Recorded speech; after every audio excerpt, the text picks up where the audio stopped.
یک ҳайати сандуқи байналмилалии пул ба Тоҷикистон ташриф оварда аз маҳалли сохтмони нирӯгоҳи Роғун дидан карданд. Хадамоти матбуоти Бонки Миллӣ рӯзи 14 итлоъ дод, ки ҳайати сандуқи байналмилалии пулро хонум Падажма Ханделвал сарварӣ мекунад. ҳайати сандуқи байналмилалии пул пас аз ошноӣ бо вазъи макроиқтисодии кишвар ба маҳалли сохтмони нирӯгоҳи Роғун рафта ҷараёни корҳо аз наздик ошно гаштанд. ҳайати намояндагии сандуқи байналмилалии пулро дар маҳалли сохтмон Ҷамолиддин Нуралиев, муовини аввали раиси Бонки Миллӣ ҳамроҳӣ кардааст. Манба мегӯяд, пас аз шиносоии ҳайати сандуқи байналмилалии пул бо сохтмони нирӯгоҳ, Нуралиев дар мавриди зарурати сармоягузорӣ ба ин нирӯгоҳ изҳори назар кардааст.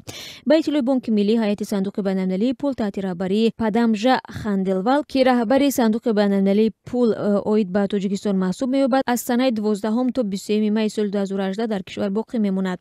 Тоҷикистон 2 сол боз талош дорад аз сандуқи байналмилалии пул $500 млн қарзи имтиёзнок дарёфт кунад, аммо то ба ҳол ба ин муваффақ нашудааст. Сандуқи байналмилалии пул пас аз моҷарои соли 2008 ки истифодаи ғайримақсадноки маблағҳояш дар Тоҷикистон ошкор шуд, пули қарзашро пеш аз муҳлат дархост карда, тамоми барномаҳояшро дар Тоҷикистон мутаваққиф намуд.